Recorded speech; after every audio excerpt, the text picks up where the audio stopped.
সবার কাছে অনুরোধ করব ভিডিওটা পুরোটা দেখার জন্য। দেখে যদি তোমরা মনে করো একটু ভিডিওটা শেয়ার করতে পারো। কারণ আমি বলছি, দেখছো আমি একটা অটোতে উঠেছি, রাস্তাটা প্রচুর ভিড়, অটো, রিক্সা, বাইক, টেম্পো সব কিছু। তারপর হচ্ছে রাস্তাটার মধ্যে বাজারও বসে।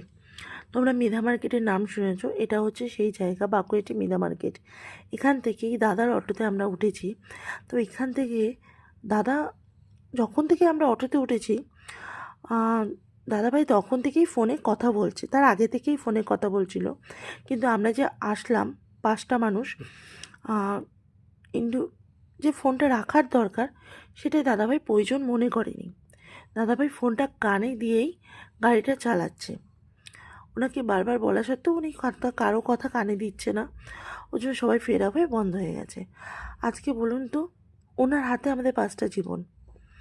ওনাকে বারবার সত্ত্বেও বলা সত্ত্বেও উনি কিন্তু এই কাজটা একদমই ছাড়ছে না। উনি ওনার মতন গাড়ি চালিয়ে যাচ্ছে। আজকে এই রাস্তায় প্রচুর ভিড়, দেখুন এখানে সব সময় এই সন্ধ্যের টাইমে এরকমই ভিড় থাকে। অটো, রিক্সা, সাইকেল, বাইক, মানুষ, মানে সারাক্ষণ গ্যাঞ্জাম থাকে রাস্তাটা। সেখানে উনি এই রকম কাজ করছে। ওনাকে বারবার আমরা বলছি ফোন রাখার কথা, রাখছে না। উনি জানে হয়তো ওনার অটোর ইন্স্যুরেন্স করা আছে, উনিও পেয়ে যাবে। কিন্তু আমাদের 5টা জীবন ওনার হাতে, সেটা উনি ভুলে গেছে।